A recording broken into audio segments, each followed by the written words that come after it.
December.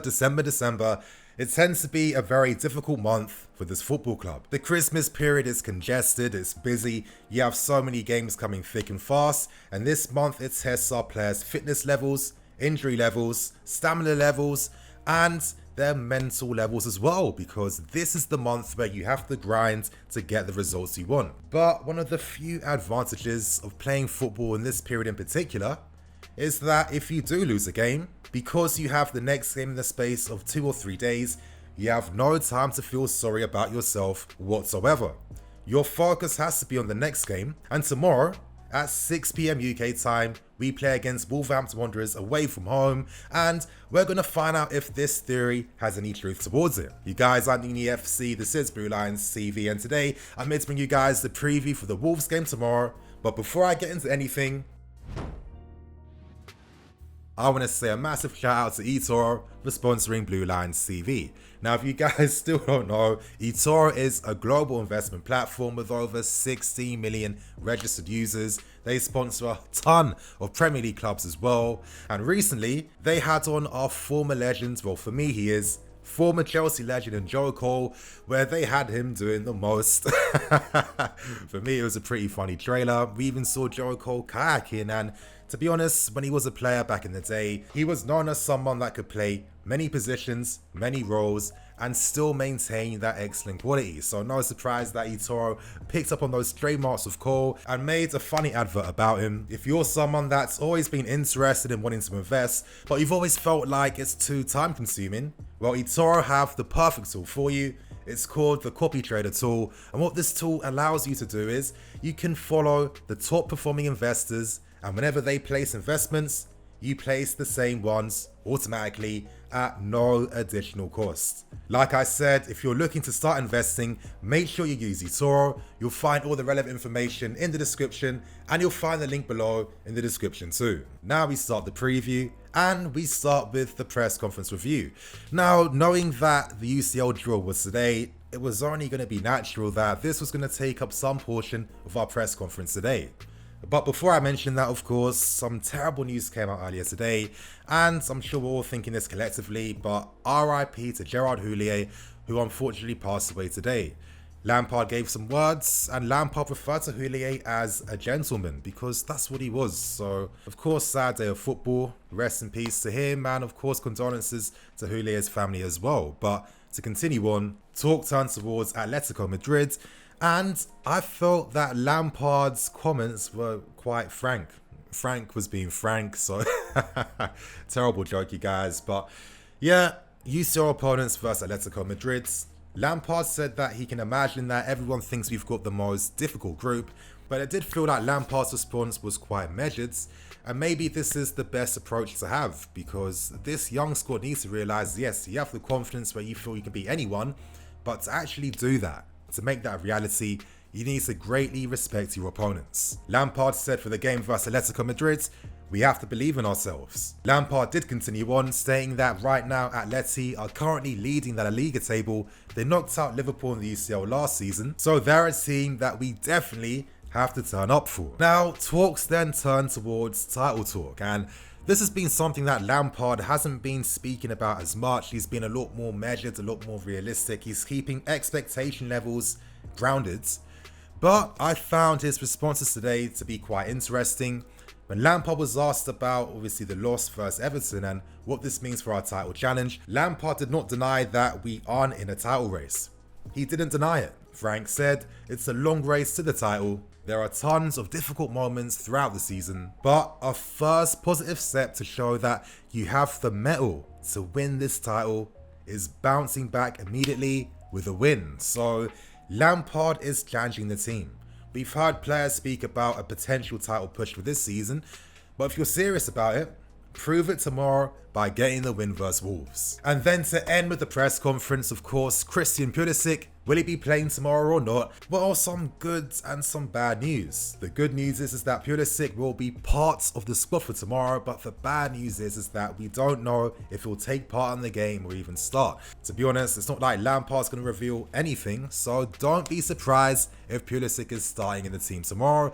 And to end the press conference, of course, talk finally turn towards a potential formation change for the game tomorrow, with many people in the fan base being quite critical of Lampard for not changing things if we don't have Ziyech or Pulisic or Hudson-Odoi. But for me, I agreed with Lampard's response because I feel the same way, and I feel like the formation didn't have anything to do with much, to be honest. And as Lampard's saying, that would be an excuse if I was to say that. So, he is challenging this young team to prove that they're good enough, to prove they have what it takes to win the title. And I think that this is the right approach for this season. But anyway, you guys, we now move on to the predicted lineup after today's video. I'm going to discuss two potential lineups, and for me, I'm going to tell you guys straight, both lineups will be a 4-3-3. Now, yes, I do understand that if we don't have other players, especially those attacking wingers, maybe it is time to switch things up. But the reality is, in this month in particular, where you don't have any time for training sessions, where's the time to randomly start playing a diamond midfield with two strikers up front? There isn't time for that. It's unrealistic. It won't happen. That needs a lot more time and preparation, which just isn't available in such a heavy month. And knowing that we played so well using this current 4-3-3 system, for me, is not an excuse to just panic, switch things up for the sake of it, and force a formation that players haven't really played too much in. Now, yes, I can understand, people think that Kai's out of position when he's not, when he's played this role at Leverkusen many times. For me, these things happen in football, and I think the right approach is to maintain the same formation so these players can pick themselves back up again and get that mental boost. But to start with the first predicted lineup, I've gone for a 4-3-3, and some of you guys might find this a bit controversial, but I've maintained the same lineup that lost against Everton. My reason for this is that, based on how Lampard's been speaking about in the press conference, based on the fact that this Wolves game is literally like 3 days after the defeat to Everton, we would gain so much mental confidence if the same team that lost picked up a win versus Wolves. Considering that we still have players coming back into full fitness, considering that Lampard most likely is going to be making a lot of subs in the second half too, starting with that lineup for me isn't the most terriblest of things. So now move on to the second predicted lineup. Again, I'm sticking with the 4-3-3, but I've made some changes in the team. Now, of course, with this lineup, it all depends on whether Pulisic might start the game, and for this one, of course, I'm assuming he does, and if he does, my team is this. Pulisic and Werner out wide, with Giroud up front. In midfield, I've gone for Kai, I've gone for Mason, and I've gone for Kante, and in defence, Ben, Rudiger, only because maybe Lampard might be thinking, okay, I need to maintain Silva's fitness levels after using him in the right times, and can Thiago play in 2 games in quick succession like this? Who knows? But in this lineup, I'm assuming that Lampard is considering this, and that's why Rudiger is going to partner Zuma with Reece James and Mendy in goals. So there you have it, you guys. They are my predicted lineups. Of course, in the comments below, give me your opinion, and if you disagree with me completely, but you're absolutely entitled to do, all I'm going to say is keep things constructive, because I'd like to learn and read people's opinions if you feel that a formation change really is the best thing for tomorrow's game. And now we end things with the prediction part, where I'm joined by a very special guest in Son of Chelsea. This is the final segment, you guys, so I hope you enjoy and stay to the end. Yes, Daniel, man, what you're saying, to get you just involved immediately, who are 3 Wolves players that you feel could be the biggest threat in tomorrow's game? I think in their current formation, the 4-2-3-1, I'm looking at Adama Traore, Podence and Neto, who are just playing behind the striker, who's Fabio Silva at the moment. And it's been really interesting to see how Nuno has changed the formation, and it's really worked well. I mean, the best example was their win away at Arsenal. I mean, everyone's winning away at Arsenal at the moment, but that was a really impressive game attacking-wise for Wolves, and that's going to be the danger. And I think that especially Adama Traore, I mean, one of my favorite players to watch when he's not playing against Chelsea. Chelsea dealt with him really well in both games last season. I was impressed because I think even Alonso played in 1 or 2 of those games as well. So it was interesting to see how he dealt with him last season. Let's hope it's the same. I think this is going to be Ben Chilwell's probably toughest game, especially on that right, with Adama running at him, and it's going to take a lot. And with the 4-2-3-1, the type of spaces that Wolves get into, Podence and Neto, it's really going to be once again looking at N'Golo Kante to really break up that and really shield the defence. So for me, it's a different type of test to Everton in terms that they're not going to be hitting long balls towards Calvert-Lewin. which maybe benefits Zuma and Thiago Silva, who struggled on Saturday. But yeah, those are the three players I'm looking at, especially to try. We're going to be threatening to Chelsea, absolutely. Yeah, I fully agree. And obviously that point you made about Adama Traore, last season we used a wing-back system and we beat them 5-2, and that played a great part in obviously giving Alonso protection down the flanks too, and of course, really stopping what Wolves do, because they're a team that excel down the flanks. But of course, those three players you mentioned, in Neto, who's been one of the biggest surprises for me this season, one of the best young performing players, and of course Podence. I mean, for a lot of us that we like our European football, we knew that he was doing bits at Olympiacos, and he's a very exciting player that slightly reminds me of like a Zola a little bit in terms of how he plays with the ball and moves with it. So Wolves tomorrow away from home is going to be a test, but this season they haven't been too great, and I think it's a combination of teams understanding how to play against Wolves losing a key massive player in Jimenez up front, because they're not scoring goals at all for their exciting play. And I do feel like it's one of those games where, due to some of the youthful inexperience at times, this could be a lot of defensive pressure on their attacking players. I think that tomorrow could be the perfect time to get a reaction after that defeat against Everton. So for my next question, I want to ask you score predictions for tomorrow.